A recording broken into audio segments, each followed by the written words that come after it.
बिस्मिल्लाहिर्रहमानिर्रहीम। नाज़रीन इकराम, हमारी आज की वीडियो का मौजू पाकिस्तान के 7वें वज़ीर आज़म मलक फ़िरोज़ ख़ान नून है। मलक फ़िरोज़ ख़ान नून 7 मई 1893 को मोज़ाहमू के ज़िला कुशाब में पैदा हुए। नाज़रीन इकराम, इनके वालिद का नाम नवाब सर मोहम्मद हयात नून था। इनका ख़ानदान नस्लन राजपूत भट्टी है और इनके अबाउजदाद ने मशहूर सूफ़ी बुज़ुर्ग हज़रत बाबा फ़रीद पाकपतन के हाथों इस्लाम कबूल किया था। नाज़रीन इकराम, इब्तदाई तलीम का सिलसिला 1902 में पब्लिक स्कूल भैरा से शुरू किया। 1905 में एचिसन कॉलेज लाहौर में दाखिल हुए और 1912 में फारुगुल तहसील होकर इंग्लैंड चले गए। अक्टूबर 1913 में वैडम कॉलेज ऑक्सफोर्ड में दाखिल हुए और इनके ट्यूटर वार्ड वेल्स में शामिल थे। 1916 में तारीख के मज़मून में BA की डिग्री हासिल की और 1917 में बैरिस्ट्री की तालीम मुकम्मल की और इसी साल सितंबर में हिंदुस्तान वापस चले गए।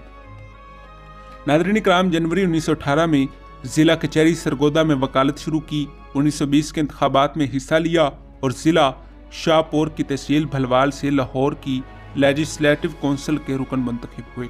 1925 में दूसरी बार वोटों की खासी बड़ी तादाद से कामयाब हुए। नाज़रीन इकराम, अक्टूबर 1931 के इंतखाबात में बिला मुकाबला मुंतखब हुए। जनवरी 1921 से जनवरी 1927 तक हाई कोर्ट में प्रैक्टिस की। 1 जुलाई 1927 को दही आबादी के मफादात की नुमाइंदगी की खातिर वज़रा की कौंसिल के लिए मुंतखब हुए। इस वक्त वो हिंदुस्तान के सबसे कम उम्र वज़ीर जाने जाते थे। नाज़रीन इकराम, वो 16 साल सूबाई असम्बली के मेंबर और 10 साल से ज़ायद वज़ीर रहे। जून 1936 से सितंबर 1941 तक लंदन में हाई कमिश्नर के ओहदे पर फायद रहे। नाज़रीन इकराम, इसी दौरान जनेवा में 1938 और 1939 बैन अल-अक़वामी अदारे के इजलासों में हिंदुस्तान के वफ़द के कायद रहे। सितंबर 1941 से सितंबर 1945 तक वायसराय की कबीना के रुकन रहे। इनकी दूसरी शादी मोहतरमा वकारुन्निसा से 1945 में बम्बई में सर रहमतुल्लाह के मकान पर हुई। नाज़रीन इकराम, वकारुन्निसा ने ढाका में एक गर्ल्स स्कूल कायम किया।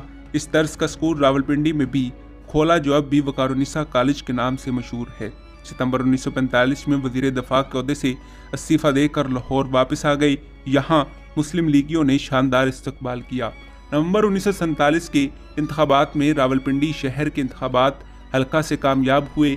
नवंबर 1947 में आइनसाज असम्बली के इंतखाबात में रुकन मुंतखब हुए और कायद आज़म मोहम्मद अली जिन्ना की हदायत पर मशरक़ी वस्ता का दौरा किया। नाज़रीन इकराम, 1949 में कैफे के इजलास सिंगापुर में पाकिस्तानी वफ़द की क़यादत की। अप्रैल 1950 ईस्वी में मशरक़ी पाकिस्तान के गवर्नर बने और इनकी गवर्नरी के ज़माने में बड़े बड़े मालिकाने अराज़ी से ज़मीन वापस लेने का कानून मंजूर हुआ। अप्रैल 1953 में पंजाब के वज़ीर आला बने। 1955 में मुस्लिम लीग से अखराज पर रिपब्लिकन पार्टी में शामिल होकर हज़्बे इख्तिलाफ में चले गए। हसीन शहीद सहरुद्दी की दावत पर वज़ीर ख़ारजा बने। 1956 में पाकिस्तानी वफ़द के कायद की हैसियत से सलामती कौंसिल में गए, जहां कश्मीर असम्बली के लिए इंतखाब की तजवीज़ 10 वोटों से मंजूर हुई।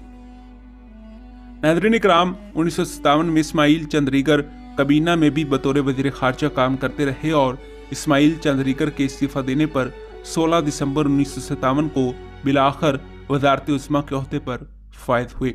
नाज़रीन इकराम, इनकी कबीना में मोहम्मद फ़िरोज़ ख़ान बतौर वज़ीर आज़म, सैयद अमजद अली बतौर वज़ीर मालियात, मुज़फ़्फ़र अली कदलबाश बतौर वज़ीर सनत व तजारत, मीर गुलाम अली तालपोर बतौर वज़ीर दाखिला, बिजली व आबपाशी, मियाँ जाफ़र शाह बतौर वज़ीर खुराक व ज़र्रात, अब्दुल अलीम बतौर वज़ीर मेहनत, रमीज़ुद्दीन अहमद बतौर वज़ीर मवासलात, कामनी कमारदिता बतौर वज़ीर सेहत व तलीम, हाजी मौला बख्श सोमरू बतौर वज़ीर महाजिरीन व बहालियात, BK दास बतौर वज़ीर तलीम और महफूजुल हक बतौर वज़ीर सेहत के ओहदों पर फायद थे। नाज़रीन इकराम, इनकी कबीना में सरदार अब्दुल रशीद बतौर वज़ीर तजारत व सनत, सरदार अमीर आज़म ख़ान बतौर वज़ीर इक़्तिसादी पार्लिमानी अमूर, मोहम्मद अयूब कोडू बतौर वज़ीर दफ़ा, ज़हीरुद्दीन अहमद बतौर वज़ीर कायम व मुकाम वज़ीर तजारत के ओहदे पर फाइज थे।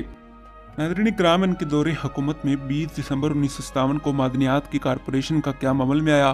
23 दिसंबर 1957 को दरामदी पॉलिसी का ऐलान हुआ। 29 दिसंबर 1957 को सिक्योरिटी ऑर्डिनेंस को बहाल रखने का फैसला किया गया।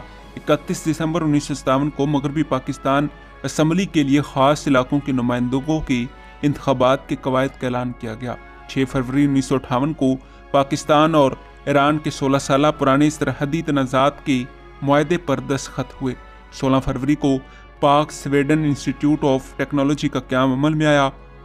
19 जुलाई 1958 को आम इंतखाबात फरवरी 1959 तक मुलतवी कर दिए गए। नाज़रीन इकराम, 6 सितंबर 1958 को कौमी असम्बली में अवामी नुमाइंदगी का तरमीमी बिल 1958 को मंजूर हुआ। 11 सितंबर 1958 को नई दिल्ली में एक मुआहदा हुआ जिसके तहत मशरकी पाकिस्तान के सरहदी तनाज़ात तय किए गए। नाज़रीन इकराम, पाकिस्तान को इस मुआहदे के तहत 11 मुरबा मील का इलाका भारत से ज़्यादा मिला। 1958 में गवादर की मुंतकिली नहायत खुश असलूबी से रुबा अमल आई, जिसमें 2400 मुरबा मील का इलाका पाकिस्तान को वापस कर दिया गया। नाज़रीन इकराम, वो वज़ारत उज़्मा के ओहदे पर 10 महीने तक फायद रहे।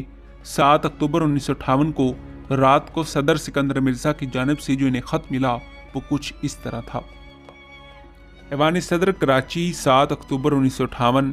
माय डियर फिरोज़, मैं बड़े गौर व फिक्र के बाद इस नतीजे पर पहुंचा हूं कि इस मुल्क में इस्तेहकाम इस वक्त तक पैदा नहीं हो सकता जब तक इसकी जिम्मेदारियां मैं खुद न संभाल लूँ और इंतज़ामिया को अपने हाथ में ना ले दूँ। 3 मार्च 1956 का आइन न सिर्फ ये कि नाकाबिल अमल है बल्कि पाकिस्तान की सालमियत और इसके इस्तेहकाम के लिए ख़तरनाक भी है। अगर हम इसके मुताबिक अमल करने की कोशिश करते हैं तो हमें पाकिस्तान से हाथ धोने पड़ेंगे। लिहाजा ममलकत के सरबराह की हैसियत से मैंने ये फैसला किया है कि आइन मनसूख कर दूँ, तमाम इख्तियारात खुद संभाल लूँ, असम्बलियाँ, मरकज़ी पार्लियामेंट और मरकज़ी और सूबाई कबीना को तोड़ दूँ। मुझे सिर्फ इतना अफसोस है कि ये फैसला मुझे आपकी वज़ारत उज़्मा के ज़माने में करना पड़ा है। जिस वक्त आपको ये ख़त मिलेगा मार्शल लॉ नाफिज हो गया होगा और जनरल अयूब, जिन्हें मैंने मार्शल लॉ का नाज़िम आला मुकर्रर किया है, अपने इख्तियारात संभाल चुके होंगे। आपके लिए ज़ाती तौर पर मेरे दिल में बड़ा एहतराम है और आपकी ज़ाती खुशी और फलाह के लिए जो कुछ भी ज़रूरी हुआ मैं बेतामिल करूँगा। आपका मुखलिस सिकंदर मिर्ज़ा। नाज़रीन इकराम, मलक फ़िरोज़ ख़ान का इंतकाल 1970 ईस्वी में हुआ। उन्होंने चंद किताबें लिखी जिनमें कैनेडा, हिंदुस्तान, अहमकों से हसूल अकल, चश्मे दीद, आप बीती या निस्वाने उमरी जैसी किताबें शामिल हैं। जी हाँ नाज़रीन इकराम, यही हमारी आज की वीडियो का मौजू था। उम्मीद है कि आपको वीडियो पसंद आई होगी। मिलते हैं एक ऐसी ही नई तहकीकी, तारीखी और मालूमाती वीडियो के साथ।